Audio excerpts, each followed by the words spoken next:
Are you listening? Damn.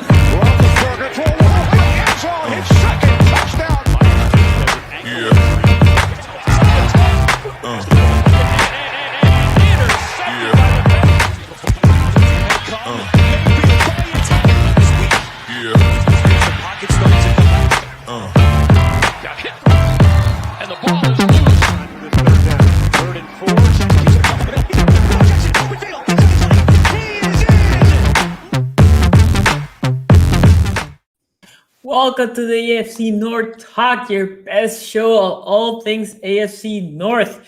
Here with you, here with Steelers Cat Space equals poverty, and your host here also SCG Sports. Hey guys, if you're watching this, please make sure you get that like button. If you haven't subscribed, please subscribe. And we're gonna talk for your AFC Talk. Also remember, supercharts are available if you want to derail, if you want to have a question, that's your time.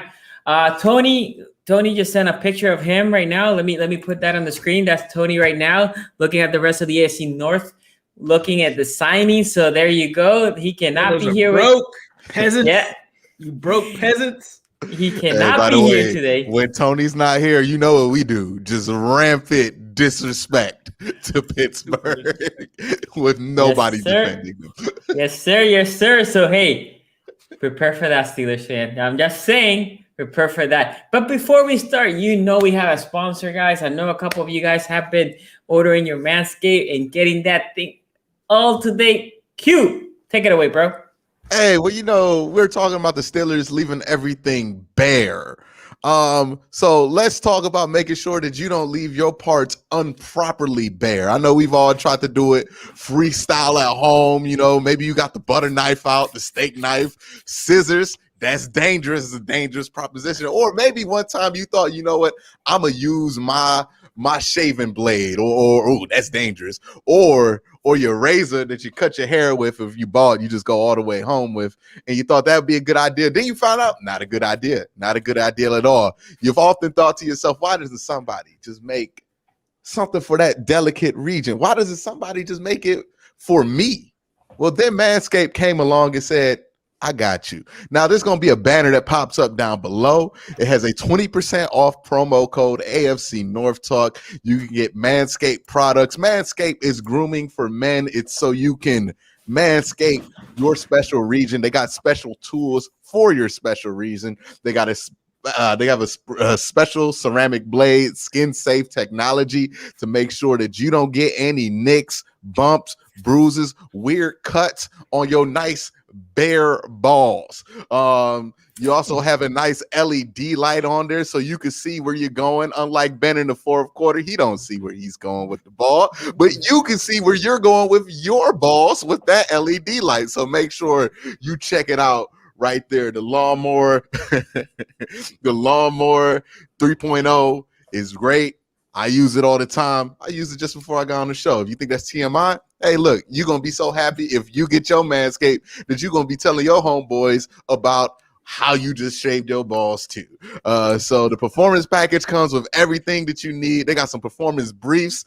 They comfy. They the best boxer briefs I've ever had. You get the weed whacker, a nose and ear trimmer, and a nice little leather travel bag. You can put your iPhone in it, your Apple Watch, and your ball trimmers. Now, that's a hell of a sentence right there, but you could do it all together. And you know what? Once this quarantine's over, once this pandemic's over, I know a lot of us got some catching up they want to do. Yeah. You don't want to have them nasty, nicked up Pittsburgh balls. You want to have some smooth, you want nice. You want that Vince Williams cut it you right want off. That, yeah, you want that. You want that. You want that Cleveland Browns helmet, nice shine on it, bare, no logos, no nicks, bumps, or bruises balls.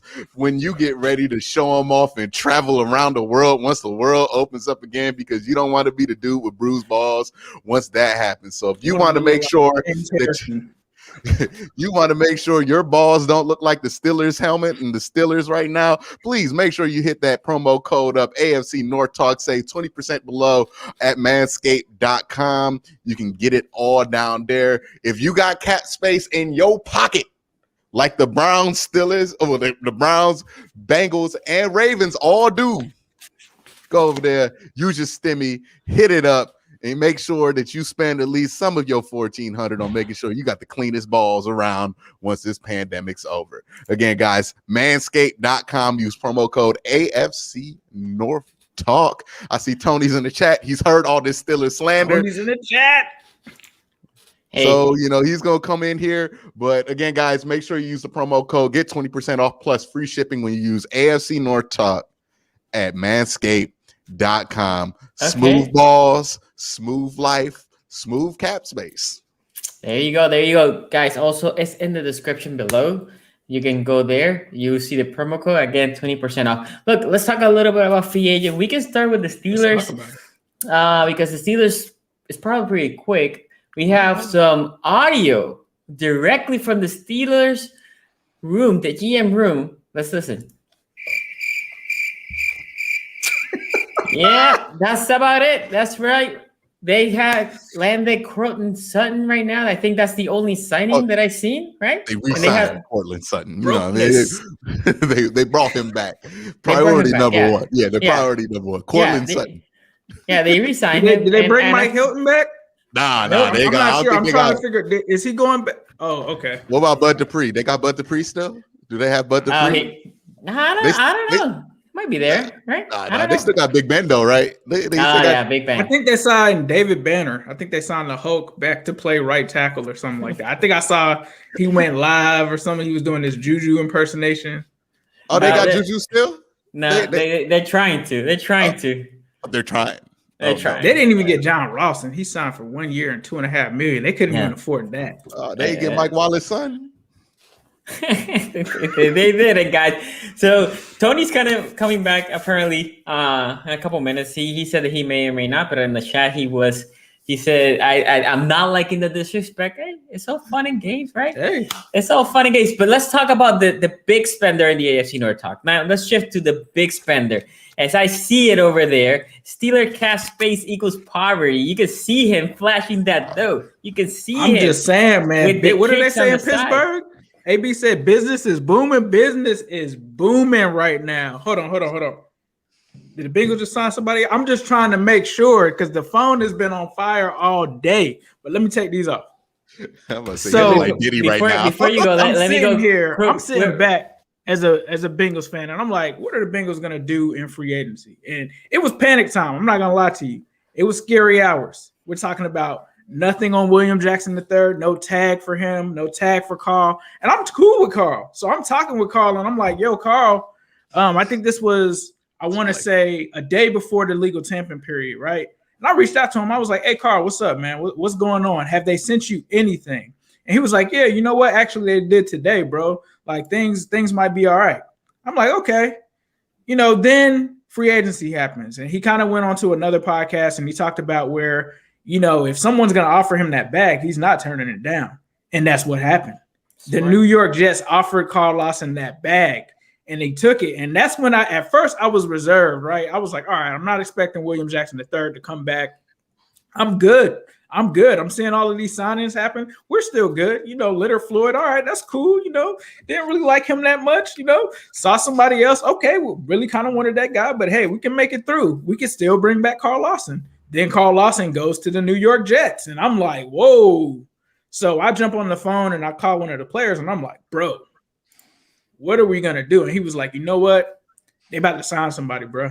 They're going to have to sign somebody. There's no way they can let Carl Lawson go and not sign someone. And immediately after that, they go out and they sign Trey Hendrickson, right? I'm not huge on Trey Hendrickson, 13.5 sacks. I know people are going to say, hey, this is the ultimate pressures versus sacks conversation is Hendrickson versus Carl Lawson. But you know what? I was good with it. You know why? Because we didn't have anyone else. Like, who else were you going to really go out and actually sign to bring back Carl Lawson? You were looking like the Ravens pass rushers for a moment there. Oh, yeah, we definitely were. We were looking like the Ravens pass rush for a second, and I was like, man, yo, this is scary hours. And so then the Hendrickson thing comes. But you know what makes that so significant?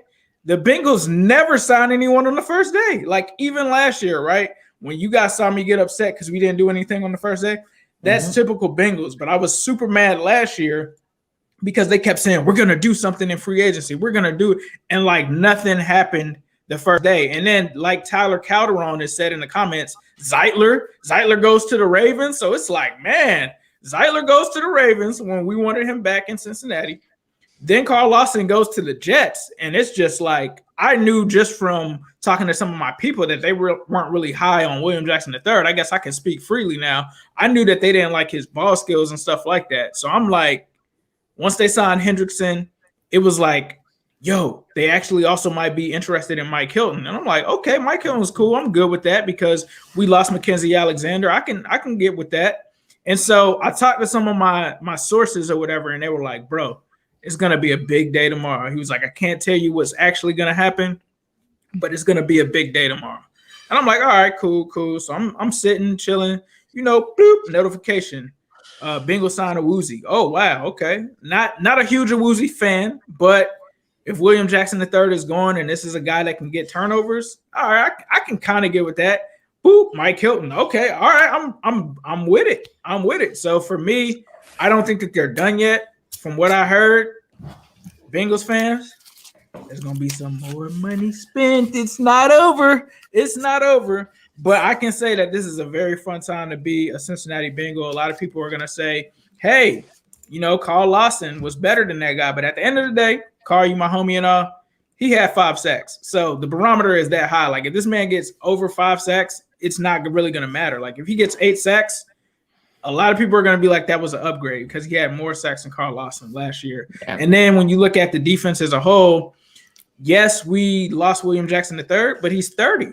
He is 30. He's my guy, but he is 30. And the guys that we are signing are 25 and 26. Not like the Ravens. We're not the M&T retirement home where, these guys over 30 are going to the M&T retirement home. So, we're getting those young, fresh chickens and stuff like that. But I can't complain. Talk to me when the retirement home, the young guys give you to the playoffs, right? I'm good with my retirement home taking me to the playoffs. But let's talk about your signings. Well, before that, let me take that super chat from Colt Linder. Shout out to you. Thank you for that. Thinking the Browns get Clowney after getting tagged for that, do you think we get somebody else for the secondary and free agency after John Johnson? We're going to talk about the Browns right after the Bengals, and we'll address this question. Because only the teams in Ohio are making moves, right? Right, Quincy? I think is this an Ohio thing? Team in Baltimore made a move. But before that was Kevin Zeitler. That don't really count. That don't really count. There were no negotiations. That's tampering. That's not a tampering transaction. That was just like, hey, I got cut. I'm signing with you. He was just on the street. Yeah. It was a good move though. Don't get me wrong. I got you. Okay, now I will say this. This third AFC North team. I think what the Bengals have been doing is trying to defensively bolster their team. I would say the Henderson sacks. Thanks to you guys primarily. The Henderson signing is not bad. I'm not sure how to compare him with Lawson because the big thing is Henderson comes from a team that has really good D-line, right? Davenport, Cameron Jordan, right? The Saints did that well, and that helps him. And with the Bengals, he didn't have anybody. Oh, wait. We have here the cricket. Oh, there he is. There he is. Hey, I want to congratulate the offseason champions. I don't know when you guys are hanging the banner, but I'll be there to celebrate for the offseason championship. Congratulations. We're talking here about the Bengals because I don't know if you heard the audio. I've been watching the show. I had to finish some work, but yeah, I've been watching. I got all the disrespect up top. By the way, gets a 1 year extension. Disrespect up top. I see what happens. I leave the show for literally. Hey, wait, guys. Unbelievable. Tony. Yeah. Did the Steelers re-sign you? Like, did they have enough money to re-sign you as a fan? I'm back. We were working. Did they bring you back? 2-year deal. Kevin worked it out. Oh, I'm back. I'm back, baby. It's an all voidable years, though, right? All voidable years. It's a $1 billion contract, but every year is voidable. So we'll see how much I daily void. They broke the contract with a terrible time. So as I was saying, I think, but I think it's not a bad signing because, as you said, Ace, who else? You don't want to have that room empty. And then the corners, I do think if I stack those 3 corners, Hilton, William Jackson III, and Awuzie, I will see I think has a lot of upside. I thought that when they drafted him. But if I stack them, I will say William Jackson III, in my opinion, ranks maybe higher than both of them. Not by much, but you brought 2 for 1, right? You had 2 guys that can be a starter in the league for 1 guy. So that if you're a Bengal fan, you're like, okay, this is good. And then, I mean, there's still a bunch of guys out there, right, that you can probably sign. So also adding depth. Go ahead, Ace. Oh, one thing is, so Awuzie is replacing William Jackson, and Mike Hilton is supposed to replace Mackenzie Alexander in the slot. That's the plan. Yeah. That's the plan, at least.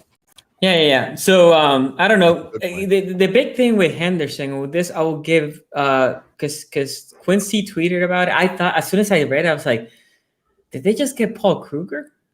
Right, and then I saw Quincy, meaning like I felt like the Baltimore Ravens had Paul Kruger, a guy that had 1 great year, 1 hell of a year. He had 13 and a half sacks.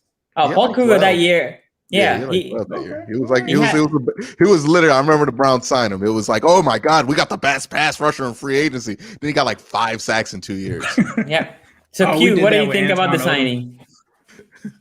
What do you think about the signings? No, I was saying for you. Okay. Yeah. So again, I like a lot of what they did. I don't like some of what they did. I think they're still kind of my issue with the Bengals isn't that I don't know. I feel like they're directionally confused. I don't know what direction they're trying to go in. I don't know if they're trying to win now. I don't know if they're trying to kind of push this window down the road or if they're trying to I don't know exactly what route they're going by. I get you want to support Burrow. I get you want to put a good team around him. They spent a lot of money, not a ton in the offensive line, but there wasn't that many opportunities, I guess. And there's still time for them to get a bunch of guys on the offensive line. It just was shocking to me that wasn't the first priority because that would just be my number one priority. But, these things can manifest in different ways. And, I like some of the signings, right? They needed some good defensive backs, the way they run their offense, and especially they want to be in cover 1 as much as they are, with the Lou Anarumu defense, you're going to have to load up on the defensive back. So I like that they went for more depth instead of keeping 1 William Jackson. You got 2 guys who aren't as good as William Jackson, but can cover well. Mike Hilton's going to be an excellent signing. He's going to be an excellent addition to a secondary that has Jesse Bates. I think that's going to be a great signing. I hope the Browns would have signed him, but the Bengals beat the Browns to that one. So hats off to y'all on that. And also, beat the Steelers to that. I don't think the Steelers was really trying. They weren't really in the mix. They just let them go. I know that hurts, Tony. But it hurts. They went to the Bengals. That's what really stings about it. Now the Trey Hopkins one. Let me make sure because I've had a heck of a day mispronouncing names all day today. Is it Trey Hopkins? Trey, you're talking about Trey. Henderson? You're talking about the Henderson? Okay, see, Henderson. Okay. Henderson. Yeah. We do have a player named Trey Hopkins. That's why because I called Josh Johnson in my thumbnail, in my video title, and my project file. So I'm just having an off day today. Yep. I think that signing was one that I saw him available and I saw people tweeting at me, should the Browns do this? And I just didn't want to say anything because I just didn't like. And he's not completely Paul Kruger, right? He had like a 7-8 sack. He was that kind of a guy. I think he's more suited as a second option or a third really producer on the defensive line. I don't think he should be your number 1 guy. And that's why I say he's very similar to Paul Kruger because Paul was somebody who was miscast as a $13 million, 10 sack a year guy. And it really affected how people perceived him for the rest of his career, especially those years in Cleveland where he would put up 8-7 sacks, but he never gave you that production you hoped you would have gotten out of him, and it kind of makes you not appreciate the other things that he brings. So that's where that one was a little bit, I don't know if I would have spent the money in the years on somebody like that if I were the Bengals, but, I don't know where they're at as a franchise. Ace has a better read on that. Maybe they do need to spend money because, again, we talk about football as if winning is the only thing that matters. And yes, to a point, that's true. But you also have to make sure your fan base is still engaged at some point. And sometimes you have to make some signings to make sure that you can fill these butts and seats, especially when this season you're hoping to have butts and seats at full capacity. So, maybe this is more or less on that. This is kind of the business side. And again, the Bengals are run more like a business because it's not just a fun billionaire thing for them. This is the actual business business for them. So, these things factor into how they can rebuild. They don't have the luxury of doing it like the Browns do, where they can just stink, you know what I mean, and just be able to stay afloat with attendance and everything. So I tip my hat off to them. Look, they're not going to fall into the night and be mediocre, and they're not trying to waste these Joe Burrow rookie year deals. I just wish it was more of a clear direction that they were going in when it comes to their rebuilding plan. And I wish I could have a clear picture on what they do, because I think they have all the pieces there to be a great team in a couple of years. I just don't know if this is the right path. But we'll find out. Maybe they got something. Offensive lines can turn around and go back. The Browns could have a bad offensive line this year. Like, offensive line play is weird like that. Look at the Cowboys. They had a top offensive line for so many years. Now they're one of the worst in the NFL. So, it happens Steelers like also. that. Steelers, same way. Baltimore, went from best offensive line the year before, couple injuries later, trade requests, boom, now they're trying to rebuild it again. So, offensive line's weird like that. You can fix it in 1 year. Baker, in his rookie year, had a great offensive line. Same guys return, terrible offensive line in 2019. So it can change like that. So we'll see what their plan is. But other than that, I would say I'm happy for Bengals fans that they're spending money and making this exciting, because I know it's one thing to be bad. It's another thing to be bad and your team does not care. So I will say this. If anything, I understand why they're going on the defense, because the defense had some problems during the year. But I'm shocked that they had not signed any O-linemen. I'm not going to lie. Because that should have been priority number one. Now, they might know, like, okay, we're going to get Panay in our first overall pick, and that's fine, because I think they need a little bit more. But, Tony, what do you think about the strategy going more defense instead of offensive line to protect Joe Burrow coming off an injury? Well, I think, first of all, to go to that offensive line point, to stay there for a second. I mean, look, Joe Thuney he got massive. There's no way he's going to play to that contract, right? I mean, you have to understand, if you're going to sign Joe Thuney at that deal, I think it was 16 and a half a year. You're never going to get him to play at that level, right? There's just no way. So, the Bengals in that way, I think, are understanding from a value perspective.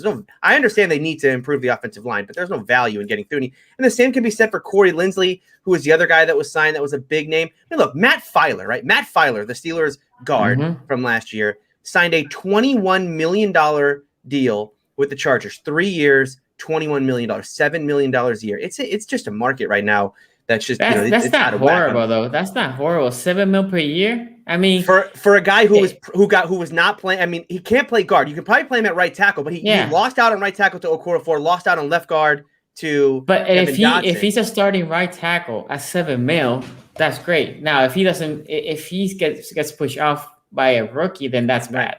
Right. I mean, the Steelers' offensive line was, took a step back, and he was a part of it last year. A lot of Steeler fans at the end of the year were calling for Dotson to start, and rightfully so, because Dotson was a better guard at the end of the year than Filer was. So I don't necessarily mind the fact that they went for they went to different options, because there aren't a lot of great offensive lineman talent available right now, especially at the tackle position. So Trey Hendrickson to Carl Lawson, like Ace said, that's a very much a pressure versus sack type of guy, right? Because with Lawson, you have a guy who, yes, he gets pressure, but he doesn't get sacks. Whereas with Hendrickson, I mean, the guy's it's just sack numbers.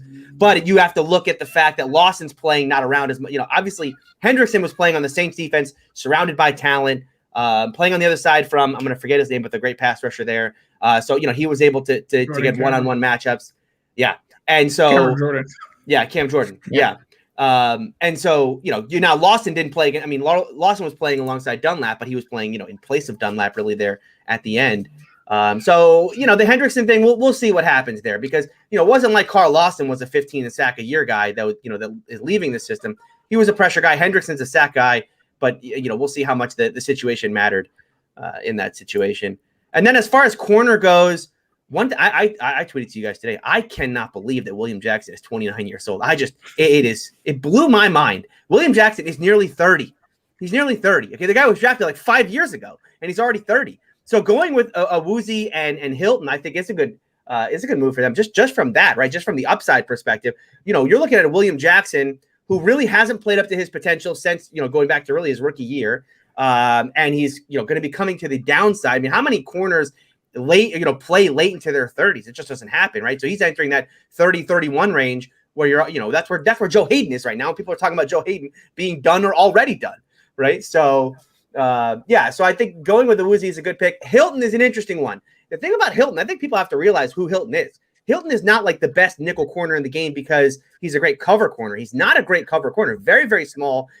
Size is really a problem for Hilton in a lot of situations. You have to know how to use him. But, I think that's where Tomlin and Butler did a great job, is understanding that he's very good in the run game. And how about this? For a small, undersized corner, great around the line of scrimmage, great in the run game, and a great blitzer off the line. So if they use him in that way, and understanding his versatility, he can play a little safety, right? Understanding his versatility in that way, I think he is a great signing. But if they're just going to try and set him out there as a cover corner, I think they're going to have a bad time doing that. So it'll be interesting to see how they utilize him in that way. But look, as Quincy talked about, this is year 2 of Joe Burrow. This is about the time you want to start to put together a roster that, not a contender yet, obviously, but you want to start to put together big pieces here so that, year 3 of Joe Burrow, and especially year 4, that's when I think this team does want to be in title contention.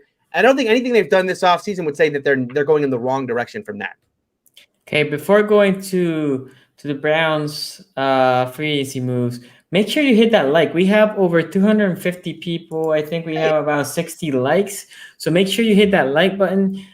Make sure also, if you haven't subscribe and share this content. Also, as we're going to start talking about the Browns, if you're a Browns fan, hit that number 1 there. Show some support for Mr. Q. And let's go to the room for the Steelers again before we go to the Browns and see what they're doing right now. Damn. They're still in the same place. Hold on. I do want to point out, not to be like the Will Actually guy, but I'm going to be the Will Actually guy. There are 10 teams in the National Football League who have not signed a free agent at all. 0 free agent signed. Yeah, this is the AFC North talk. The Steelers have one. We got one guy. BJ Finney, you're welcome. BJ Finney back in the house. We got him back. That's right. Hugh, you can answer this question and take it over. Wait, who's BJ Finney? I'm for real. I don't know. Finney, you don't the remember guy BJ that we Finney? traded Carlos Dunlap for, that was cut immediately after the season. Couldn't Straight even up. start on the Bengals offensive line. He's basically that's the BJ. the Carlos Dunlap of offensive lineman. I mean, that's who he is. Carlos Dunlap was productive over there in Seattle. And BJ Finney's going to be very productive in Pittsburgh. So it's a great comparison. I like that. Well, I mean, if your offensive line's productive, the numbers offensive linemen produce aren't normally great. It's normally sacks allowed. But again, let's jump into this question here. Thinking if the Browns get Clowney and Tack for depth, do you think somebody else in the secondary? Oh, somebody else for the secondary after John Johnson III. John Johnson. John Johnson III. Not Josh Johnson, former Bengals great. But yeah, they might be in the market for another. They should probably be in the market for another corner. I think they need a nickel guy still to add in there because they just don't have a reliable nickel guy. Like, you can talk about Greedy going in there, but he's never done that. One option you get really risky and creative with it is put Greedy and somebody else outside and then put Denzel inside, but that'd be a waste of Denzel Ward, quite frankly. Or you can use one of your extra safeties and put him inside, but I don't think that's a great position to put Grant Delpit in his first year. It's to teach him a new position. So I expect them probably go out there nickel guy. I don't know how much more money the Browns can really spend here. They're not restructuring anybody. They don't seem to be trying to maneuver to make more moves. Again, David Njoku's contract was the one to watch here to see if the Browns are going to be massive spenders in free agency, because that's $6 million on the roster for no reason, right? He's a third tight end. He could play. He could not. He's kind of a risky $6 million is sitting there. If they really wanted to spend that money, he would have been cut months ago, quite frankly, to free up that cap space. So the fact that they haven't done it yet tells me that they're probably not going to spend an exorbitant amount of money. Now watch, as I'm saying this, they're going to drop a Jadeveon Clowney bomb on me or something like that. I'm making sure I see any breaking downs. Like Andy Dalton's going to the Bears just in case. There's some breaking news. There's some breaking news. Ravens have agreed to terms with Derek Wolfe on a 3-year, $12 million deal. Yep. We're going to have until he's 45. Shout out. $4 million a year. Derek Wolfe championship. Hey, look, man, they like a mode over there. Don't judge. But so the John Johnson signing, great signing for the Browns because it not only gives them flexibility in the secondary for 2021, also gives them flexibility on what to do with the Grant Delpit situation, right? Grant Delpit coming off of Achilles, he's only going to be able to be available to practice in August. You don't know if he's going to be full go to start the season. This way, you can have an option, right? If Grant's not ready to go, all right, you got John Johnson. You already got Ronnie Harrison. That's a good enough secondary back there, or at least a back end. Or if Grant's ready to go and Grant's playing well, you can have all three of them play in a cover three. You can do a lot of things there with all of the defensive backs that the Browns have signed. And also when it comes to next year, they're going to be in a contract situation with Ronnie Harrison. They can let him go now without much consequence if Grant Delpit's still ready to go and save some cap space. And, if Grant Delpit's not, and you just re-sign Ronnie Harrison, you have a full secondary back there. So again, it really takes away a headache. But and you got him under a good number, right? 3 years, $33 million, $11 million average is much less than I thought he was going to sign for. I thought he was going to be $14-15 million, given that he's 26 years old. But he went for a shorter, cheaper deal with a team that he feels like can contend. So, that's a good thing for the Browns, right? When we talk about free agency, we talk about perspective.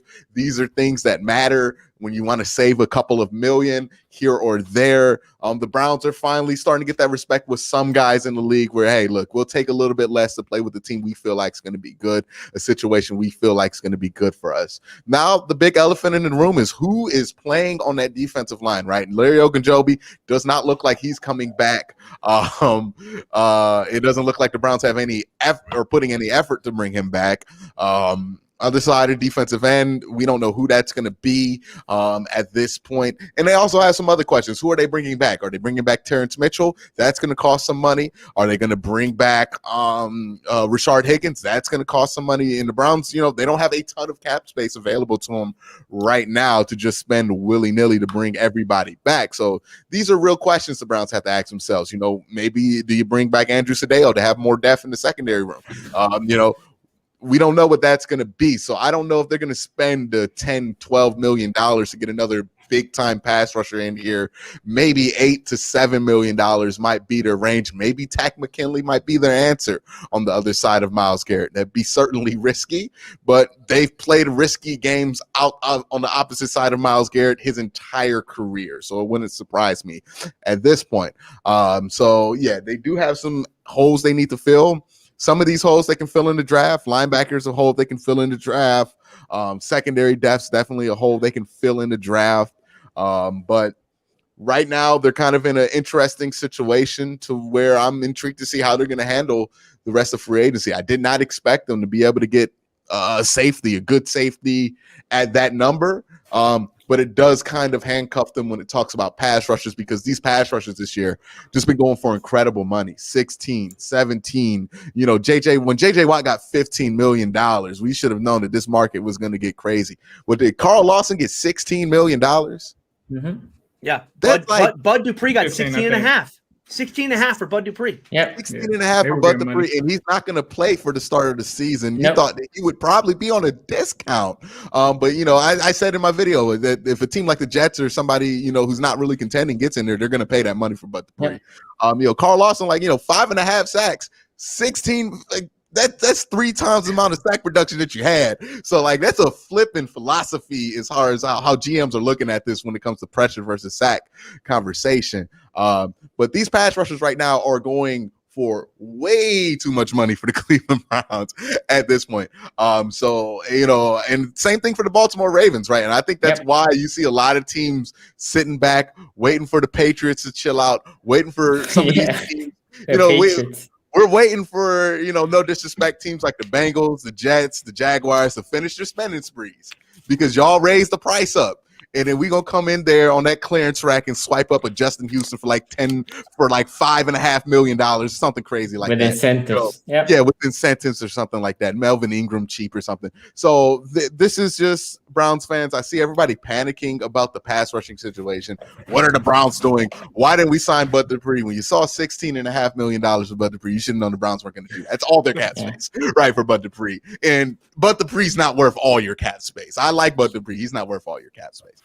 So relax. Let's take a breath. I told everybody it's going to be a marathon. Some of these holes are going to take 4 or 5 days to fill. You're going to want to see who becomes available, who gets disgruntled all of a sudden at the end of free agency when they see how much money everybody else is getting. How mad is Jadeveon going to feel when everybody else is getting 16? Carl Lawson got 16 for 5 sacks, and the rest of the NFL ain't trying to give Jadeveon 10. How mad is he going to be, and how low is that going to drive his price now? These are games you have to play at this point if you're the Cleveland Browns. So let's take a breath. There are a ton of pass rushers still available. Carl Lawson, Justin Houston, Jadeveon Clowney, a lot of names still available that you could take a swing at. So there's going to be guys available. Pass rush, I'm not panicking there yet. And again, good coverage can create a good pass rush. And maybe that's the philosophy that they want to go with. I don't love it. I don't love the philosophy if that's what they're going with. They're just going to sacrifice a pass rush because you want to give Myles Garrett, the best player in your defense, the most help possible. But, if they look at it at a different way, that's how they look at it. And, we'll see. We'll see. But right now, they're doing the Tack McKinley $4 million flyer sign. I have to imagine that comes paired with a veteran. Maybe it's Alden Smith. Maybe it's Carl Lawson. But I imagine Tack is a veteran at this point. And Lawson is in New York. Yeah. But I think he meant Carlos Dunlap. Yeah, he made Carlos. Oh yeah, Carlos Dunlap. Yeah, Carlos I know. Dunlap, I know. QQ is having a problem with names today, so let's give him a pass. It's not his day. But names and Q. I didn't want them to try to light him up in the comments over that. Oh, they can light me up all day, bro. They just let them have their fun, But yeah, that's what I'm at on the whole free agency situation for the Browns. And again, I said when this all started, this is going to be a marathon, not a sprint. They surprised me with the Josh Johnson signing, but they got that under pretty good money. So, that really wasn't a sprint signing. That was a more like, hey, we got this guy for that value.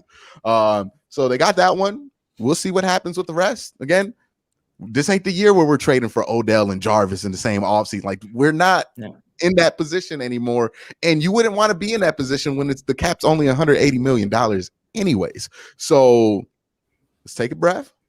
Might get somebody down the line. We'll see what they do. The good news is that you already got Myles Garrett. So it's not like, I don't know who the Baltimore Ravens going to have out there. They got Tyus Bowser. I'm stretching right now. I'm stretching. I'm not going to pull that hammy. I'm not hoping to pull that hammy. Look, they're going to bring back Terrell Suggs. He might from the grave. Might be able to play. He might be able to play. I will say this. One cool thing that if you're a Cleveland Browns fan, you should know or you should feel is one of the main comments was, I took less money because I wanted to go to Cleveland because he wants to contend.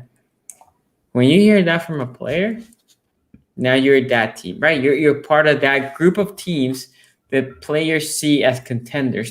If they need to shave $1 million or $2 million here, just because they want to be in a winner franchise, Cleveland Browns, you're part of that group of teams. That's like, if you're a Browns fan, just put on that, you got a great safety. Plus that should make you happy. But Ace, what do you think about the signing and what the Browns are doing in the offseason? I mean, I love what the Browns did on day one. I mean, I think we all talked about Andrew Sadejo to the point that I knew who he was, and people were coming at him all of the time. And I think that it was the perfect signing for the Browns for sure, because you're putting him back there. You got the rookie that's coming back from last year as well. You got a strong secondary with Denzel Ward. So I think that was a smart move for them. The only I'm not going to say the only, but a situation that was kind of questionable on their defense. Not saying Sadejo wasn't serviceable, but he's probably not a guy that you want starting, right? So they got that whole field. And then I think that, like Quincy is saying, I don't think that they're done yet. So we'll have to see what they do. I'd like to see them. One thing that we kind of talked about, which I was kind of surprised about, which we don't know what was actually going on. But I saw John Ross sign today, I think, with the Giants for like $2.5 million. He should fire his agent. I don't know what's going on there, but $2.5 million for 1 year. It would have been nice to see the Browns take a flyer on him, just because I know Quincy had talked about them needing some speed there. But honestly, the wide receiver market is kind of nuts right now. It's not really moving at all, and I think that that's really due to the draft. And obviously, the Browns don't really need a receiver. But just seeing that, like, even the Ravens, I feel like, should have taken advantage of that, or just anybody that could have needed speed at receiver. But I think they did what they needed to do. when you have a Myles Garrett, like Quincy is saying, you don't have to throw the bag at guys like Hendrickson and stuff like that because you already got Myles Garrett. But the one thing that I will say is, and it might just be because like we were burned by him, I just got to see Tack pass a physical because like he failed the one with the Bengals, right? He failed the one with the Bengals. He was with us. And then it's like, he's like, who they? And then the next thing it's like, we're releasing him because he's injured. Then he signed with like another team. And it was like, he didn't even officially sign there and he was gone. So I think though, as long as, and I'm pretty sure that contract isn't guaranteed because I don't think anybody's guaranteeing Tack anything. If he's able to actually play, they may have gotten a steal. I think that he is that good. He does have potential. He's very athletic. I did a cut the tape on him. He has potential, and to see him with Myles Garrett, that may be a good signing. But I think like what Quincy is saying, you can't have that be the only signing because like you could literally, I don't know, pass him a Gatorade bottle in practice and he's going to tear an ACL. So you got to have somebody else behind there. I think that they'll do that. I think like Quincy is saying, they're waiting until that time when whether it's, day 3, day 4, that price is going to tremendously go down, or maybe even if it's next week that somebody that shouldn't be there is there and they pounce on them. It kind of happened with us last year with Von Bell. We didn't expect to get Von Bell, but he was just there. And then we had to pay like a fraction of what it would have cost for him the year before. So I think that the Browns aren't done. I think that they're going to make another bunch of good moves, and I don't think that they're done yet. And I love what they've done in free agency so far. Real quick, just to jump on something that Ace said. Browns fans, I know some of us are thinking that Tack McKinley is like the big replacement for Myles Garrett, but remember they cut Adrian Claiborne right before free agency to save $6 million. They signed Tack for it's a 1-year deal that's what the agent put out. It's probably like a $3 million deal. So I think of that as them trying to save money on the Adrian Claiborne thing and replace Adrian Claiborne with Tack McKinley. They're probably still going out for their other guy. Yeah. So quick question. Don't you guys still have Olivia Vernon there, right? Nah, he's a free agent. But he's a free agent. He got hurt too, right? Yeah, I know he got hurt. Okay, so before we keep going, Mischief Culture TV, shout out to you. Thank you for the donation. Is Boogie. What's with the name? Come on, man. Have a little sympathy for Tony. That 48-77 lost. No. Don't need sympathy. No. Don't need sympathy here. And the Ultimate Sports by the way. Appreciate it, though. Obi, who's OBR? Q. Orange and Brown Report. Okay, reported that Browns aren't done at defensive end in free agency. I don't think the Browns. I don't think the Ravens. I think the Ravens and the Browns right now are looking for that second wave. Both of those teams are looking for the second wave, right? Because now are more of those teams that are more of those players like, okay, man, I couldn't get my big bucks. Maybe I can go to a contender. And next year when the cap is elevated, do it. And for the Browns, I would say they set up very pretty because if you're a pass rusher, you're gonna say, well, I could play next to Myles Garrett. I should get more opportunities to get sacks and pressure because I'm not gonna get double teams. And that they might take a sweetheart deal for a year. If you're a pass rusher over there looking to make maybe money the following year. But Tony, go ahead, Q. Yeah, and if you're a veteran pass rusher, one of the things you really want to look for, why the Ravens and the Browns are both attractive areas for veteran defenders, especially veteran defensive linemen, is they both have offenses that can stay on the field. Nothing is worse, and Tony knows this, than being a defensive lineman for a team that can't keep the ball on the field offensively, because nothing wears a defense out. Nothing turns the Blitzburg defense or the best defensive lines into mush more than just having to be out there way more often than they should with turnovers or 3 and outs. And, I think defensive players, especially defensive linemen, they look at that. They see the Browns and the Ravens both run heavy teams, both teams that can move the ball consistently and have heavy time of possession. Once you're older, that's a meta game that they like to play, and I think that's going to be a hot market between the Browns and Ravens. The Browns and Ravens are going to play in about a few days when it comes to getting some of these old dudes in free agency. So it's going to be an interesting battle to see there between Eric DeCosta and Andrew Berry. Yep, I agree. So, Tony, what do you think about this Browns strategy so far? Well, I think, look, there are two reasons why you're spending money in free agency, right? Either one, you've done a bad job of drafting, or two, you haven't paid your quarterback yet, right? And I think in the Browns case, it's number two, right? They've actually done a very good job recently of drafting players, and it's been a new thing for them. It's why they are where they are now as a playoff team and a winner in the playoffs.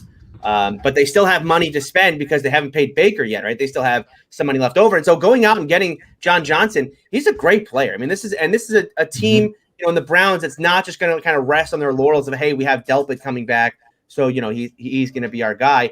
Like Quincy said, hey, get a backup plan there. Delpit tore his Achilles. Okay, Achilles, you may not come back from that the same, or it may take you a while to be 100% on that Achilles. So getting him, getting in John Johnson's a great signing for them. And then even better to me is the Takk McKinley. The Takk McKinley deal this is a Steeler type signing, right? 1 year, $4 million, veteran player, buys super low on him like this. And a player who you're going to get in is going to play alongside Myles Garrett. I mean, even if they bring someone else in, look, first of all, it's like wide receiver. You can't have enough good pass rushers. I agree. Yeah, you can't have enough good pass rushers. So, so it's a great signing for them. The Browns are in the best position of any team in the AFC North right now. I know this is when Browns fan Tony comes out, but the Browns are in the best position. They have a loaded young roster. They haven't paid Baker Mayfield yet. They can afford to go out and get John Johnson.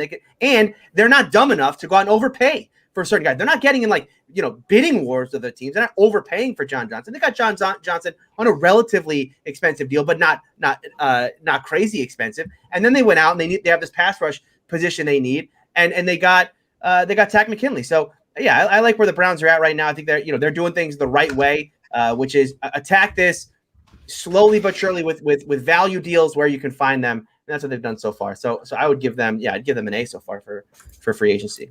Yeah, this is when you have a competent GM, right? That's when you start making the smart moves, the right moves, and you look for the Ravens. This is more normal. I know for the Browns, usually you try to sign a couple of players in the first day, but we usually are like, okay, let's see, let the first wave go in, and then. And usually what you do is if you go attack that first wave is because you have a glaring need, and then you just try to sign that need, and then for the rest you just sit put. But anyway, Mischief Culture says not AFC nor related, but the y'all talk about the Patriots. Bill Belichick was on these past 2 days, 137.5 million. Quincy, I already know what you're gonna say. Yeah, you and I are on the same page here. You know why they paid $137 million in 2 days? Two reasons. One, they don't have Tom Brady on the books anymore, and two, they are terrible at drafting. Terrible with a capital T. Go back and look at their draft classes in years past. They have been awful. Off everything that they're signing now, wide receivers, they took N'Keal Harry 2 years ago in the first round. Look at that. They took two tight ends on day two. Was it a year ago, 2 years ago? Yeah. And now they're going out and getting two more tight ends in free agency. No, this is not great moves from Belichick. This is awful drafting from Belichick, which means he now has to go out in free agency and overpay. Stop saying that the Patriots are having a great offseason. They're having a terrible offseason because they're overpaying for all these players. They can have a great offseason. You know who always had a great offseason for a couple of years? I guess the Washington football team now, right? They used to win the offseason, and then they came and then they sucked. When you have to go dip in and overpay, it's like Tony said, you have a bad. I don't even know what Bill Belichick. He should change his strategy from trying to draft a bunch of players to what the Rams do. Drafting. What is that day? We don't have that day in the calendar. Let's just keep trading our draft picks. Go ahead, Q. The Rams actually do draft well, though. The Rams draft well in the back end, yeah. So even the Rams have had that credit. Look, Bill's always been a terrible drafter. I feel like we have elevated Bill Belichick to this point, and rightfully so, right? As a football mind, he is a great football mind, but he has always been flawed as an evaluator. I could look at some of the drafts he had back in Cleveland in the 90s. Look at what he did early on in New England. His biggest thing has been I can get these vets on a cheap deal at the mid to late part of their career and really rework these guys and get these late round picks and churn them out. And that's what Bill's good at. What this is from the Patriots isn't, we're spending. No, it's panic. It is desperation. This is a team that's looking at a team in Miami that's better than them without a quarterback, is looking at Josh Allen and the Buffalo Bills that they're nowhere close to being as good at, and just panicking at this point, right? They re-signed Cam. it is what it is. What else are you going to do at that point? Sign Right. Andy Dalton? So you get him or whatever. Yeah, you got Statham. Cam for cheap. I think it was like $5 million a year for Cam, and then what else are they going to do? Their offense was anemic last year. So yeah, they went out. They got Jonnu Smith.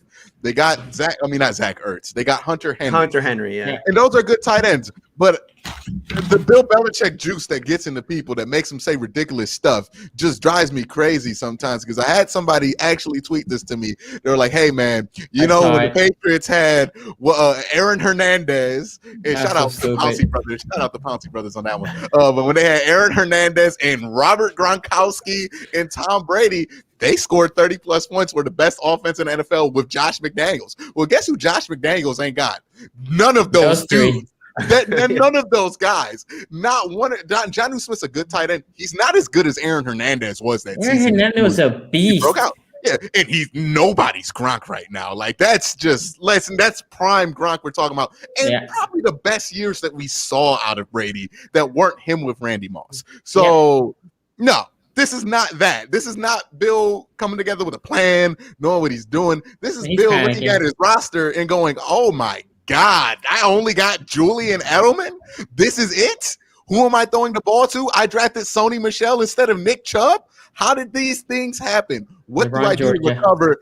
And Bill's old. He's not rebuilding. He's never been a rebuild guy. He's done it like twice in his career. He's not doing it a third time. And he's saying, well, these are probably my last few years. Let me try to do something at this point. Let me spend all of Robert's Kraft money, because I've been saving him money for all these Super Bowl years. Let me spend it all, see what I can do. But this isn't a power play by the Patriots. This is pure desperation. This is a last-ditch cling to hang on to any relevance right here, trying to hang on to being 500 at this point. And you have to ask yourself, are these guys going to be really is this offense going to be that much more improved? It was Cam's issues last year that he didn't have enough targets, or was it that he just looked old at some points? And I love Cam.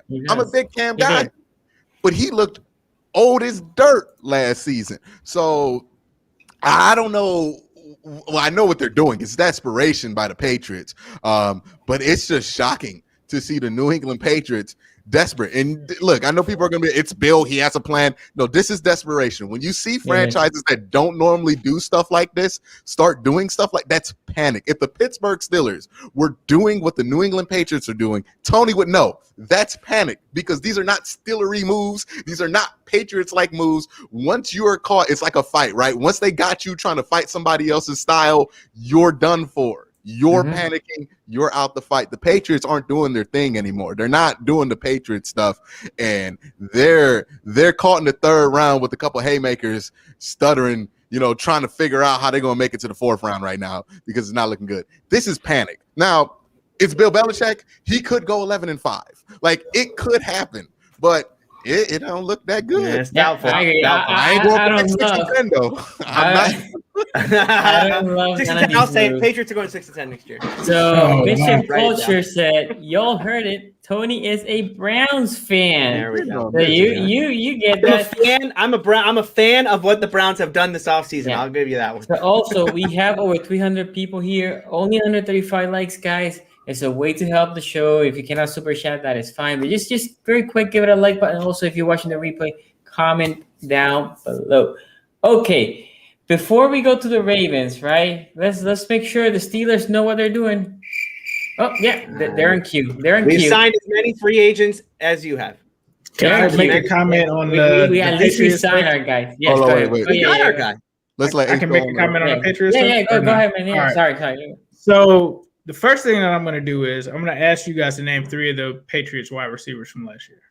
If anybody on the okay, Edelman, it's the same N'Keal Harry, like and Jacoby Myers. You know why I know Myers. Jacoby Myers? Because I listened to Bill Simmons too much. Exactly. That is exactly why. That is exactly why they had to do this, because not saying that Cam hasn't had issues and Father Time is catching up with him, but he wasn't really in a position to have ultra success last year. And then you also had some of those players opting out. They were changing and transitioning a Patriots offense that's never looked like anything that Cam Newton has run before into kind of that Cam Newton kind of offense, which I'm grabbing a lot of this from the stuff that he said in his interview from the I Am Athlete, right? So they started to change and focus his defense or their offense around Cam Newton, which I think is possible, right? Because Josh McDaniels had the whole Tebow thing. I don't know if he tried to bring that Denver offense back into the mix with the Patriots with Cam. But the key thing was they didn't have any weapons like that for him. And so I think what it is Bill Belichick knows that he can trust Cam. He feels like he likes his work ethic. And even though he didn't have weapons, when they asked him about it, he didn't throw those guys under the bus at all. He felt like, I think he had some good things to say about N'Keal Harry and stuff like that. But as he described it, because you got to remember, he had that one game where he went off. It was like 400 yards. He like snapped, and then he ended up getting COVID. And he described it as, pulling over for gas, him being left there, and the team just continued on. And we obviously know how complex that New England offense is. And so he never really was able to kind of catch up from that. So I think he was saying, which I kind of saw this coming because he kind of alluded to it without saying it, was that he was going to come back and they were going to try it again. Now that they're used to each other, they were going to revamp this thing. And it's not surprising to me to see them go after two tight ends, because you got to think back to when Cam was in Carolina.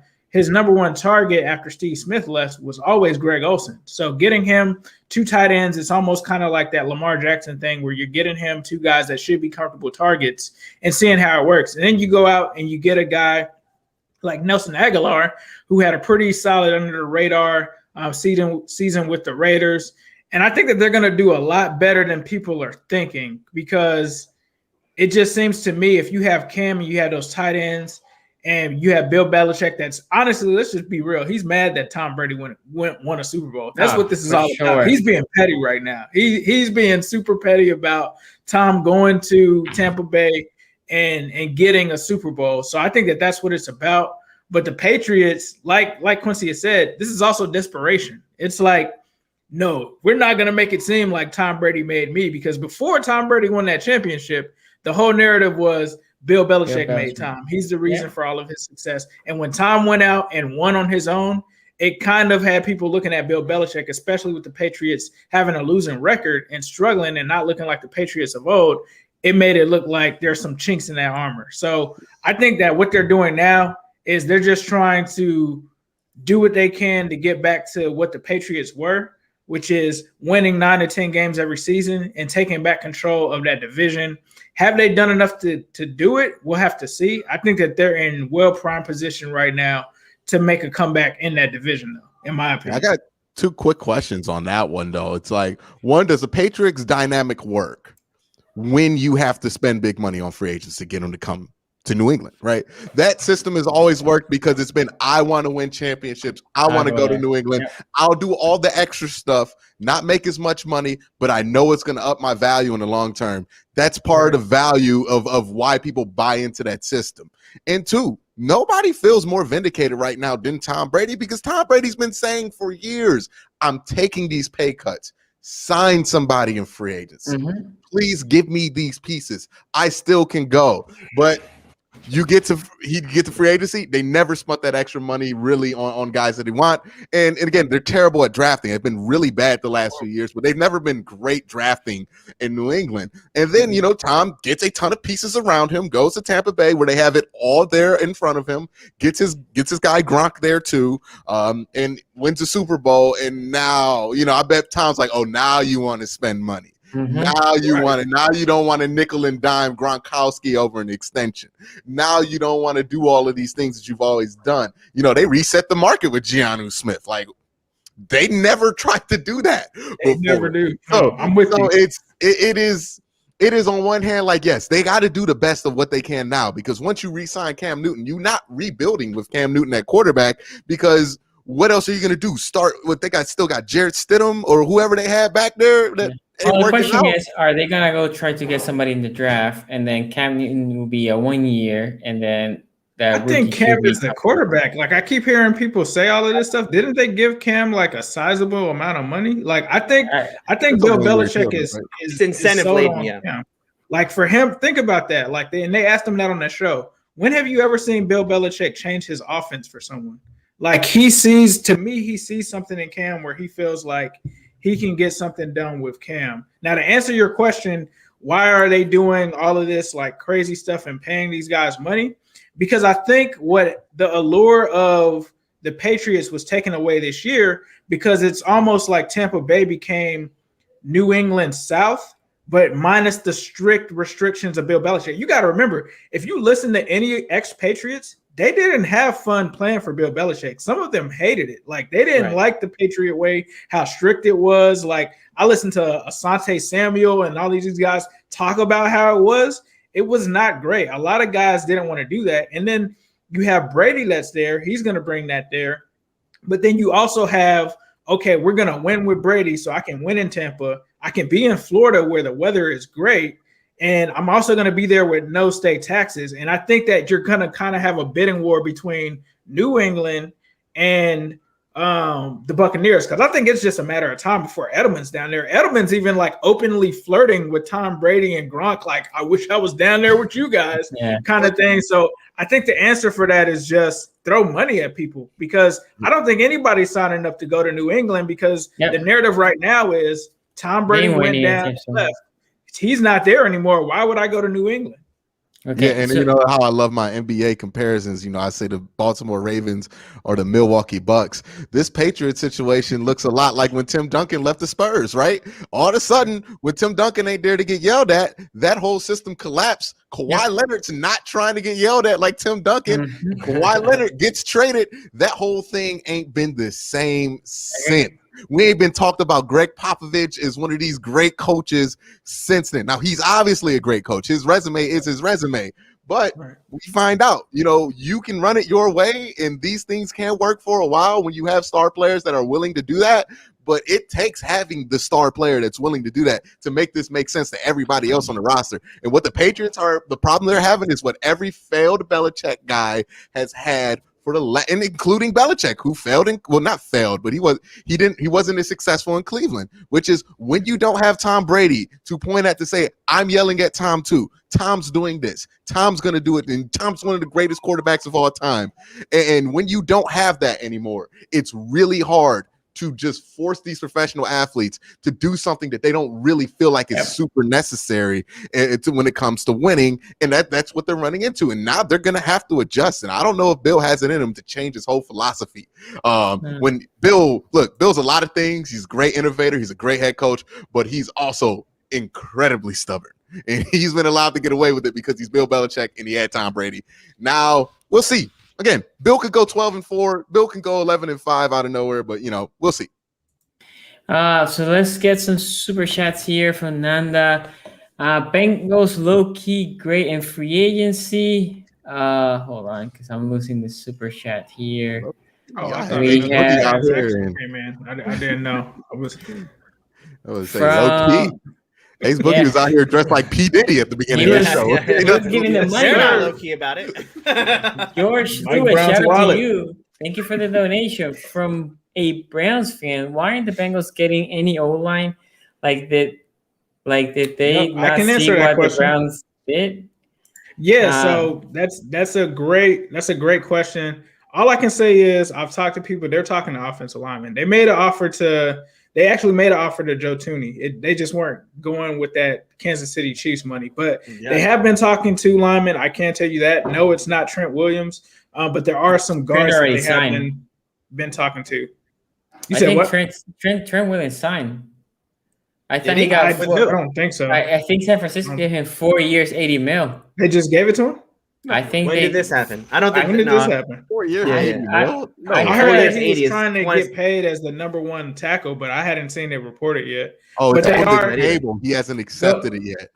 Long story short is the Bengals are talking to linemen. So I know everybody's like, how are they not talking to linemen? They're talking to linemen. They're not talking to, from what I've heard, tackles. They're talking to guards, and they're talking to some pretty good guards. That's all I'm gonna say. They're talking to some pretty good ones. That's why I'm not ripping them a new one. But obviously, yes, they do need to sign offensive linemen. I said before, I think on this show, I saw this coming that they were going to go for defense because the draft, like the top pick, they're looking at offense for the most part. So it makes sense that they would go heavy defense in this draft because defense is trash. I mean, you guys are Ravens fans and stuff like that are in here. You already know what you did to our offense or to our defense. So Yes. To answer your question, they are looking at him. Sorry. So Yeezy for POTA says Browns are the 76ers of the NFL. Okay, so Wow. let's talk about the Ravens real quick here. For the Ravens, we had signed a couple of our guys. We lost a couple of the other guys, right? We signed, as we were in the show, we signed Wolf. I think the Wolf signing, I haven't seen the deal itself. It's average of around $4 million. I don't know how many of them are guaranteed. I can think he's probably in Baltimore for a year or two. He was great for us last year. He was a great run stuffer. When COVID hit the Ravens hard, he was the only healthy guy in that D-line, and he held his own. So I like that signing. In the case of Tyler Bowser is a Swiss Army knife and the outside linebacker. Numbers don't overwhelm me. Also, he didn't get big money either. But he is a versatile outside linebacker. We asked Bowser to do a lot. He drops a lot in coverage.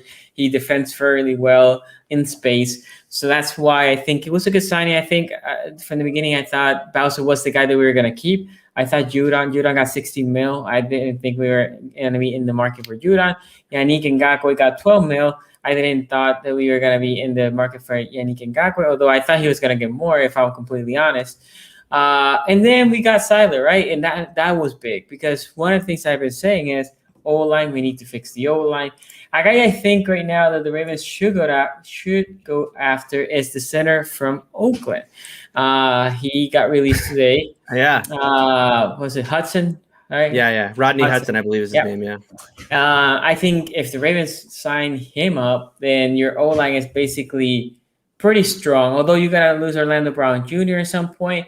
You can think whatever you lose him, if you get a first-round pick for him, you might just replace him in the draft. It is a deep tackle draft. But look, the Ravens right now are similar to the Browns. They're sitting in the sidelines looking at all these big money deals happening, just waiting for the right one. Also, the Ravens similar to the Steelers. The Browns actually spent money. The Steelers no. We're The Steelers have no money to spend. The Browns spent $11 million a year. The Ravens spent like what, 4 or 5? It's the same as the Steelers. No, Siler. We spent for Siler. How much you spent for Zeidler? I think he was like 8. Really? Oh, you overpaid. 12. You overpaid. Yeah, you overpaid.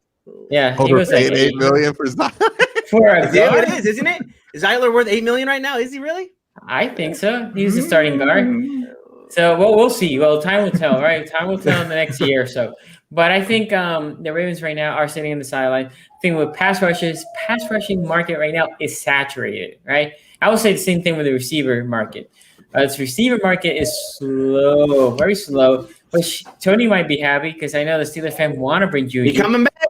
It's a stone cold lock, fellas. Stone cold lock. Juju's coming back. So both markets are very saturated right now. There's a lot, and that bolsters well for the Ravens, especially on the pass rushing side. Because Ravens right now don't have many. We have Bowser, and after that we have a guy named Ferguson that I'm sure none of you guys have heard about because he is pretty trashy. Jalen Ferguson. I love Jalen Ferguson on the field. I love when Jalen Ferguson on the field. We can run the ball with Jalen Ferguson on the field. Yeah. Jalen Ferguson is horrible on the run, and as a pass rusher, I call him a magnet.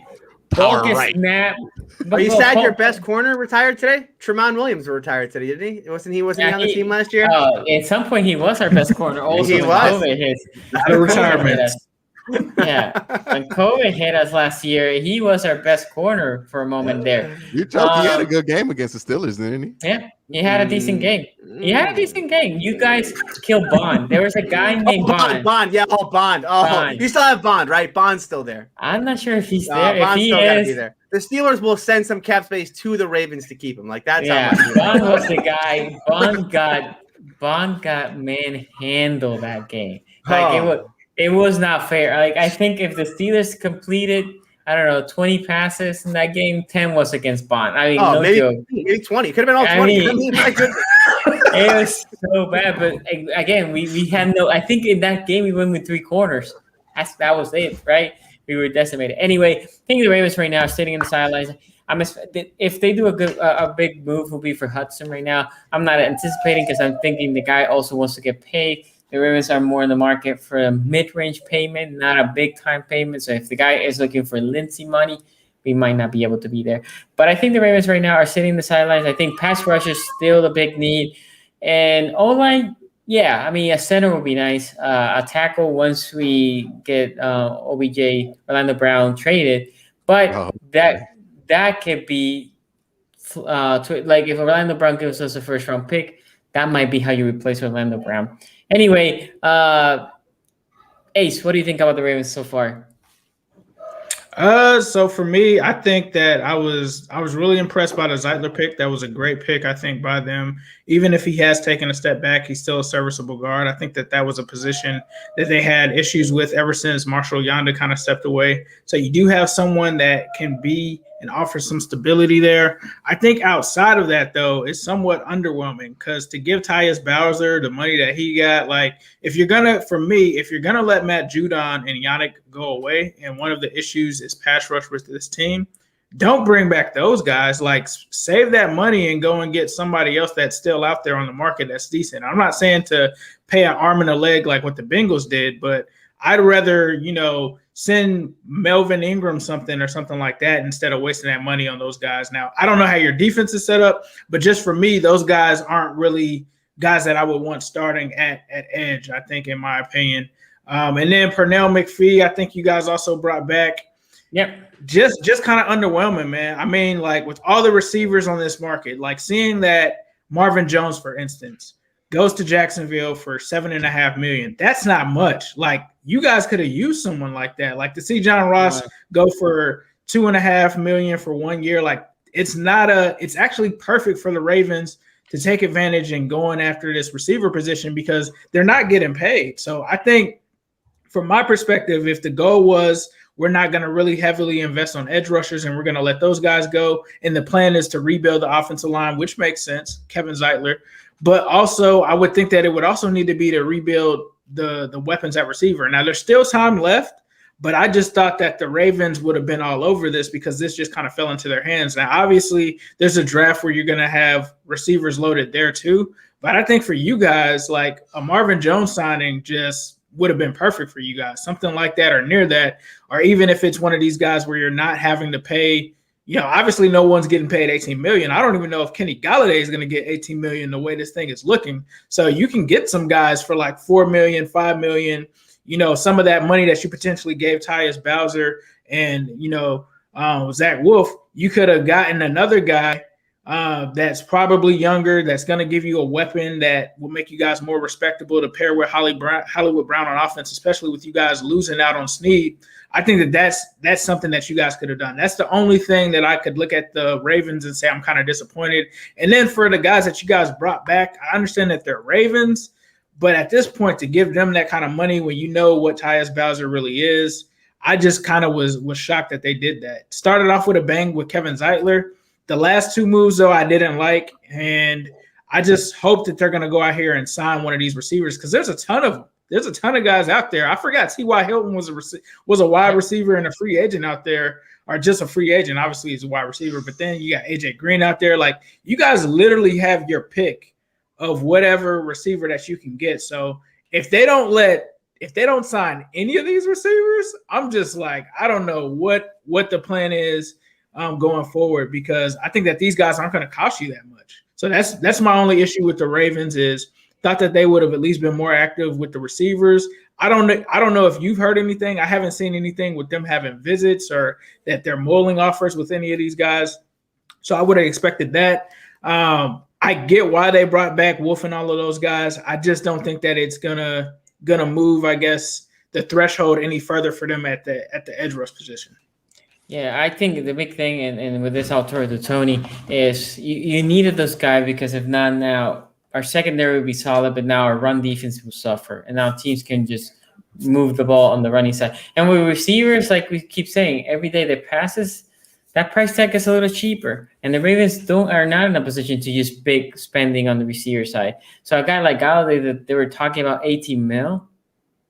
Well, I don't even think he's going to get that. No, he's not going to get that. He's not going to get that anymore. But my point is, if you would have gone day one, you would have spent a lot of money, right?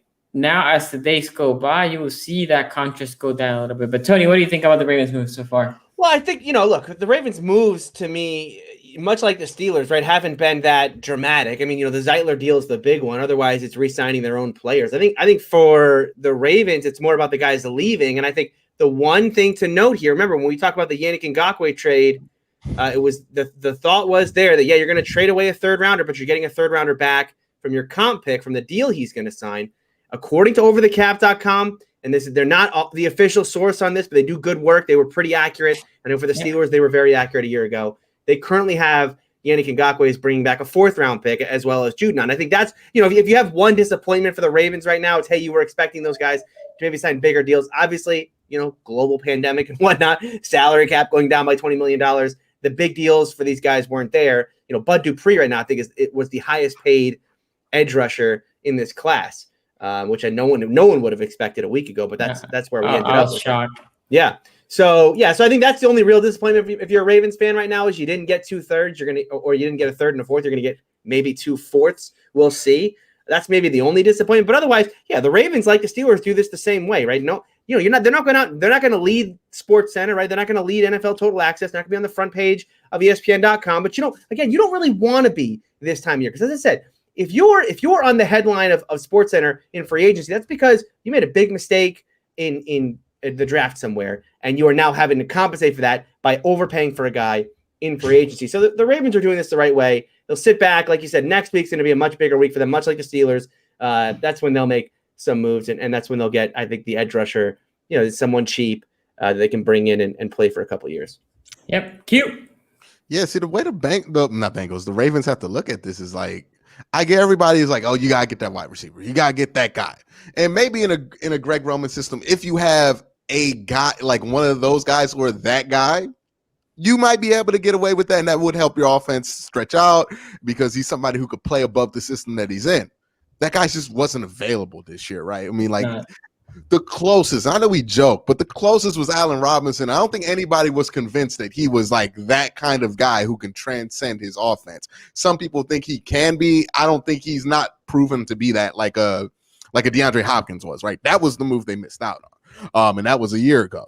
So when you factor that in, you have to also factor the other holes the Ravens have on the roster, right? Is it really going to be worthwhile to spend $4 or $5 million or $8 million on a wide receiver when you have nobody to rush the passer right now? Like, what is a hole that they could fill with that money that would be more beneficial to their team? I think at pass rusher at this point, right? I don't think getting a $8 million wide receiver is really going to change the story on that Baltimore Ravens offense when it comes to the ability to pass the ball, or the ability for wide receivers to find separation. Because again, unless you have like a one of those top 5 or 10 receivers, I don't think they're going to be outplaying the limitations of a Greg Roman in how simple his route tree is when it comes to what he asks his receivers to do.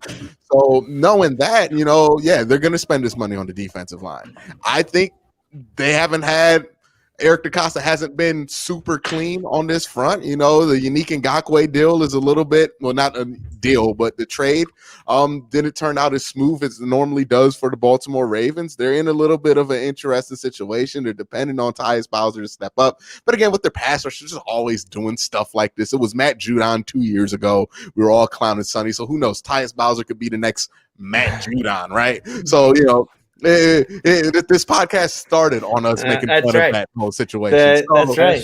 Pass rush by committee. Yeah, and they're going to be doing it again, right? Like, because they're not really going to be able to get a top dude there. So they have a ton of situations there that do it. I know a lot of Raven fans are like, oh, get the wide receiver. Get the wide receiver. It's not really the money you can spend on a wide receiver isn't really going to solve the problem there, in my opinion, right? Who's really out there that could change the story? Maybe Ross, $2.5 million. They couldn't afford John that. Ross. John Ross is not good. He can't get on the field. Well, not only John Ross is better than anybody outside of Marquise Brown on that team right now. Well, the only good thing you can Des do. Bryant's not there. Snead's not there. Like, they lost those guys. You got me on a technicality, Ace. Yeah, I mean, John Ross is good and all, but like you already have a fast guy who has issues with consistency He's not the type when it of comes to receiver. catching the ball, right? Like, it's like you already are invested a first round pick in a Marquise Brown. You might as well ride that thing out, right? Not draft not sign another Marquise Brown. Like, I don't know how much that's really going to help them. And maybe you could talk about bringing in AJ Green real cheap. Maybe you could talk in, but at this point, these are supplemental signings. They don't really have anything that could be game changing for that offense. They're going to have to just double up and do what they've always done, which is run the hell out the ball, and then hope they can play good enough defense. But I don't know if that defense is going to be there the same way it has been because, yeah, you got Calais Campbell, you got Derek Wolfe. They're old, but, you got them. And, you got Brandon Williams who's starting to get up there in age. And then you have your youth on the edges. And again, it's worked for the Baltimore Ravens before, so it's hard to knock this strategy. It's just, I think it's a little bit of a gamble. I don't know how much better the offense is going to be.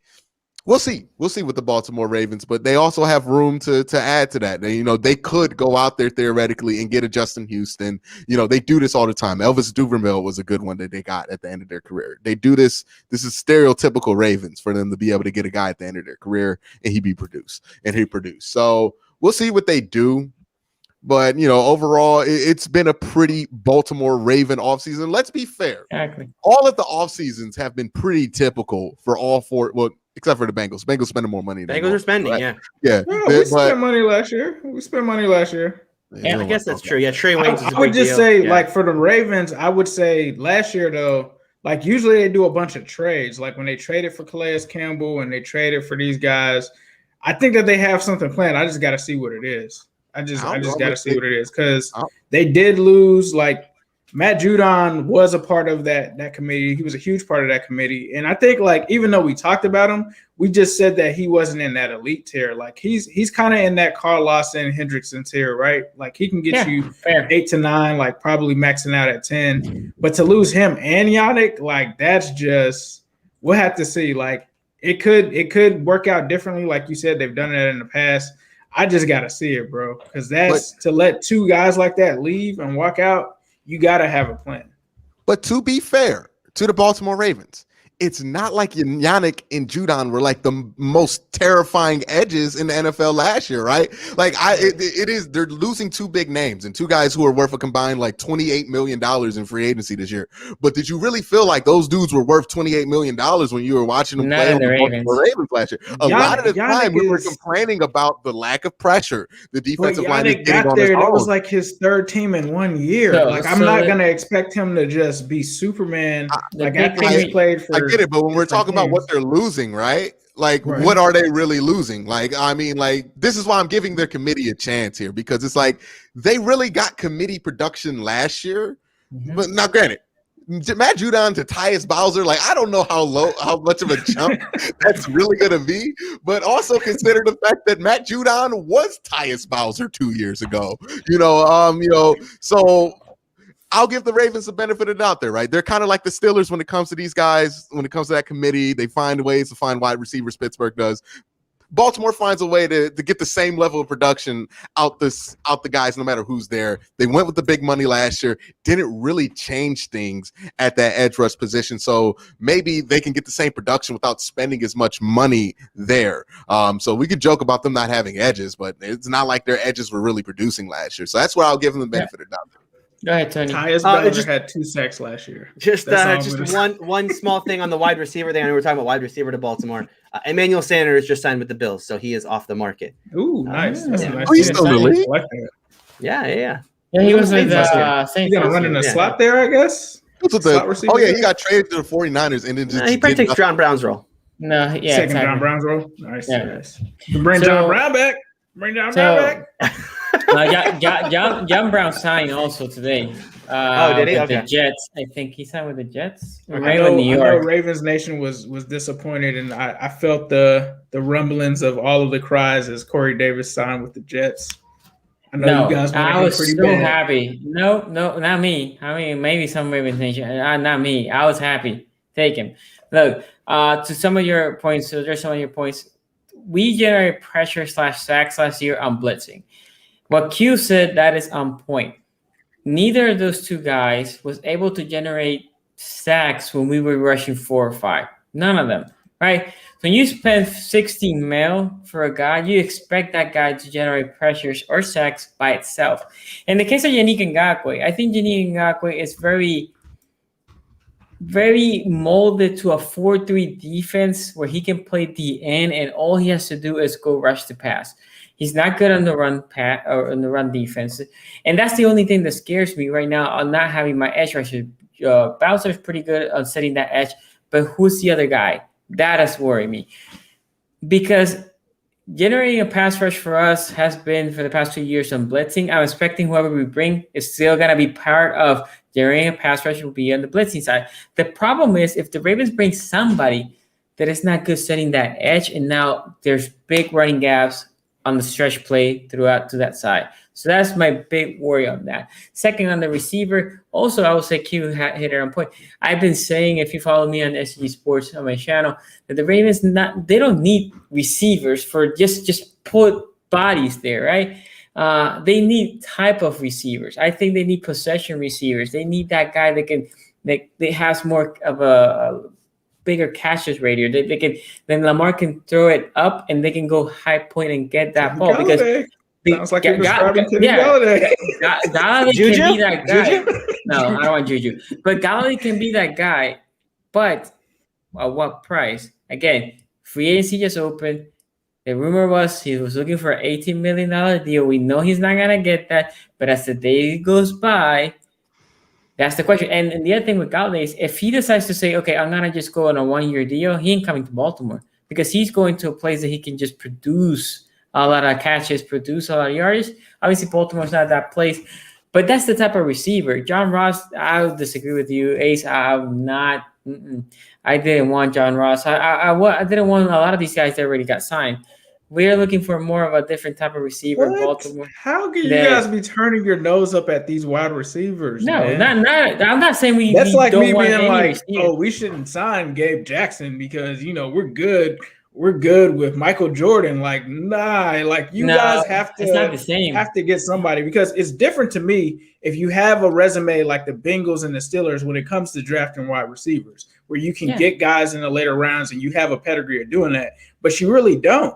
Like Hollywood Brown is probably still not living up to expectations. You look at your guy, the guy from Notre Dame, he's not panning out. So are you really going to trust this Ravens front office to draft a guy? Devin Duvernay didn't do anything last year. Well, so like my question is like, yeah, you got a point, right? They're not in a position where they could just like turn down wide receivers because they have no wide receivers, right? They're probably like the 29th ranked room or whatever you want to do, right? My question is just like, how much money is it worth to go from 28 to 25? Like, because that's realistically that, like, if you spend $5-6 million, like, how much of a difference is it going to make if you have Devin Duvernay and what Miles Boykin and whatever you're throwing out there? Well, remember they did lose Willie Snead though. Remember that they do have to replace. They have to replace Willie Snead. It just can't now, be. Like, I will say this though. You can't turn your nose up at Juju on a good deal. Juju's probably as good as a replacement for Willie Snead as you can get. Yeah. But like other than like trying to find a replacement for Willie Snead, it's like I don't know where else you want to spend that money. It's all about this right now. Even though we're talking about the receiver market might go down a little bit, it still should be high. We're talking about free agency day 2, talking a week or 2, and those receivers are not signed. Now those receivers might be okay. I'll take a cheaper deal. I'm just saying sign somebody. I'm not saying that you guys won't do it. I just thought that there would be more like interest, at least from you guys, like, hey, the Ravens are in negotiations with this guy. Not that you guys are going to sign him today or anything like that. I was just expecting to see like, the Ravens, like Kendrick Bourne is out here getting signed. Like there's like random receivers that are out here getting signed. I just would have thought there's rumors that the Ravens are keeping an eye on Galladay and they have been in contact with him. I don't think now that's what I wanted to hear. See, I didn't know that. I thought that they were just out here like, we don't need a receiver. And I'm like, no, you can have your picking right now. The last thing Raven fans want to hear is, hey, we're gonna bring in more young guys. Hey, I got a prediction for who they bring in though. I think they do wait till next week. If you're right on that, I think they go with Golden Tate. I think Golden Tate's their guy. Yeah, that might be. Yeah, I'm not. Text the box is 30. Hey, we have been good with those 30-year-old guys. I want to say, like, if he's over 30, Nah, I'm not that's mad at probably it, going to bro. work out for the Ravens. Yeah, if he's like 25 and they have potential, the dudes with potential never work at wide receiver for the Ravens. It never works. And y'all get so excited about these little wide receivers every year too. It's just so funny watching the Raven fans get excited about wide receivers. Y'all did it with Perriman. Yeah, I remember that. I think they learned their lesson now. They've learned their lesson by now. They never do. They never do. No, No, this is not their first rodeo. They've been doing this since wait 1996. Wait for Raven to draft Bateman, and you'll see the excitement. You'll see that excitement. I like draft Bateman. them. Don't draft Bateman. We need a Derek Mason type signing from Anquan Mason Boden was type great. signing. Yes, Derek Mason was good. Tony, Steve they got Smith excited Senior, last year over Hollywood Brown, Duvernay, and Miles Boykin. You think they were living on the high? Reason? They were living on this. They thought they were going to go 16-0. I mean, they literally thought 16-0 was a possibility. Like, I think now they came down back down to earth. Okay, you know what? Nah, they were in my but comments. This is a perfect market for them. This is a perfect market for them. I agree with that. Yeah, they can take full advantage of it for sure. Okay, so we have Super Chef here for King Apugo. Ravens need a new OC before anything, and that's what most the old story.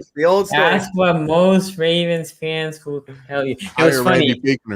It's funny because he's available. Please. No, 2 years ago, people were freaking out because Roman might leave, and now it's like, oh my God, can we get him out? Yeah, they can't wait. Yeah, they're gonna throw a party. It's very funny. But anyway, guys, make sure you subscribe. Also, check out our sponsor, Manscaped, guys. Promo code down in the description below. And Tony, where they can find you, bro? Before we wrap this whole thing up, because I know I came in late, so I just want to say one thing on the Steelers signing, because I know the Steelers haven't done much, but they actually did do a few things. I just want to hit on a couple things here because I know there's some Steeler fans in chat. Look, the Steelers are in a weird spot right now. Losing Bud Dupree, losing Mike Hilton, all that stuff, all the players that they've lost so far, except for one, it's been, this is par for the course. No one expected them to re-sign Bud Dupree, $16.5 million. Even Mike Hilton getting $6 million a year from Cincinnati was going to be too rich for their blood. And they brought back Cam Sutton, which is a good deal for them. Who was the one? The problem here is that the Steelers are caught they've always been caught this offseason between the idea that you just tank this season away. You have a rising Browns and a rising Ravens team, and you have a Ben Roethlisberger at the end of last season that was playing poorly, and you're going to lose talent. There's nothing you can do about that.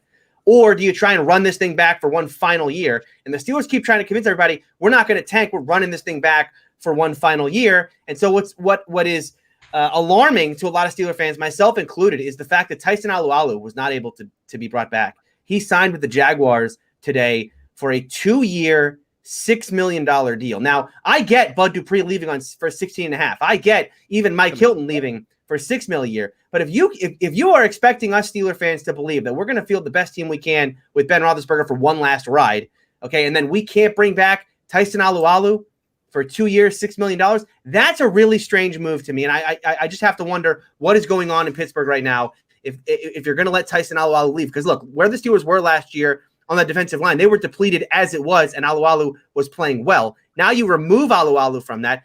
Carlos Davis and Isaiah Buggs, they're best known for fighting with each other on the sideline and nothing for what they did on the field. So that's the problem I have with the Steelers right now. Look, I understand that the headlines are the Steelers are losing all this talent. We expected that. But we didn't expect to lose certain talent, and one of those guys was Alualu. So it creates a real need for them right now at nose tackle. They really don't have anyone to step in. Carlos Davis will maybe be that guy, but it's a concerning move right now in an offseason that was should have been pretty quiet. They're going to lose a bunch of talent, but they'll get comp picks for it next year. Instead, losing Alualu raised a little bit of alarm in Pittsburgh. That A and B gap is going to be wide open for Mixon, Chubb, and Dobbins. Yeah, well, we'll see. We'll see how they have to. Now they have to address it. Now all of a sudden it becomes something where they take an interior lineman on day 2 of the draft or something like that, or you might see them sign one next week. But it's certainly a big. And then that's right. And they cut Vince Williams, which is another strange move. Why are they cutting Vince Williams, an inside linebacker who was very good for them a year ago, to clear cap space when they still haven't done the rest of the thing? You can still, if you want $4 million in cap space, Steelers, turn Stephon to its deal into a signing bonus and prorate it throughout the deal. That creates $4 million right there. It's some strange moves going on in Pittsburgh right now. Again, as a Steeler fan, you have to be alarmed a little bit. Not going to be like, oh my God, this everything's falling, but it's not going well. competing for They third do all place that next just to year. bring You're gonna, back have to, Juju. you're gonna have to bring Tony in to work with that cap. That's how bad it is. I listen. If they get Juju back, everything's forgiven. Everything is forgiven. That's why they probably are cleaning some cup. But anyway, Tony, where they can find you, man? Yeah, you can follow me on Twitter at Steeler Country. You can find me on Locked On Steelers. It is a daily podcast with my friend Chris Carter. I am on there on Tuesday, so I'm on today's show. You can listen to me talk about the free agent signings from yesterday. Nothing today, obviously. And then you can find me on my YouTube channel, Steeler Country with Tony Serino. And I will I'll have a video out either later tonight or tomorrow on my thoughts on today's news with the Steelers. Ace, where they can find you, bro? You definitely find me here on AFC North Talk, so please be sure to hit that subscribe button. Share this with your AFC North friends. You can also find me on my channel running the 40 and pulling my hamstring. Oh yeah, you saw that on there. Right there. Yeah, we're gonna try it again though. We're gonna try to ice up, like Steve Smith says, ice up, son. We're gonna ice up and try to get back at it. But you can check me out there, and then of course you can catch me here, where we'll be bringing you all sorts of AFC North content throughout the year. Cute. Oh man, I owe Asa. I think I owe Marquise Brown an apology at one point during this pod during the season. I said Ace could go out there, not stretch, and still cover Marquise Brown. No, he cannot. No, that is that is not true. Hamstring very early. Said no, not today. No. That hamstring came out the earth to grab that boy back to the starting line. But also on Twitter, I hope we all learned a lesson today, which is, why stop taking Odell's Twitter so serious? He tweets fake stuff. Getting traded. He could literally tweet something and you would think he's getting traded. He's just tweeting about Warzone or Drake. It's just, his Twitter is just, it's pointless at this point. Just don't read into Odell's Twitter. As a Browns fan, there's always like a little crazy Odell rumor because of a tweet every week. Somebody was reporting a trade because Odell tweeted, ha! Like, it was just a couple of emojis and somebody was like, yeah, I got him good news that he's been informed that he's been traded. It's imminent. It never happened. So hope we learned a lesson today that, let's not freak out because Odell tweeted 6 words on Twitter. But also, you can find me on youtube.com/Quincy Carriger, not covering every Odell tweet because I'm experienced in this field of Odell tweets. I know when to take it serious, when to not. But again, guys, follow me there. Also on Twitter at Quincy. And you can also find me stretching, getting ready, because you know what? I'm about to beat that 1240 that Ace Boogie ran. I'm about to beat that 1240 flat. I'm about to come out here at least sub 640. You know what I mean? I'm still young. I can still stretch. Right. I think I can sprint a little bit still. So I did stretch. So let's just I probably didn't stretch long enough. Did you warm up? Word of advice. Hydrate. Warm up. Take a few laps around the track. You know what I mean? Get that muscle right. Because I tried to stretch for my band and I was like, yeah, I'm good. I'm good, dog. And you saw what happened. I'm still a young gun. I'm about to go out there in jeans industrial time, Ace. That's what I'm about to do. I'm going to go there in a John Ross jersey industrial. Okay, so you can follow me at CG Sport everywhere: Facebook, IG, Twitter, YouTube. I'm pushing videos every week of different prospects, so you can go check that out. Also, don't forget we have a Twitter, AFC North _talk. Go follow us on Twitter there, and don't forget, use that promo code Manscaped so you can get that 20% off. Guys, thank you for watching. We'll see you here next Tuesday when the Ravens may or may not sign anybody, but I can tell you who's not going to sign anybody.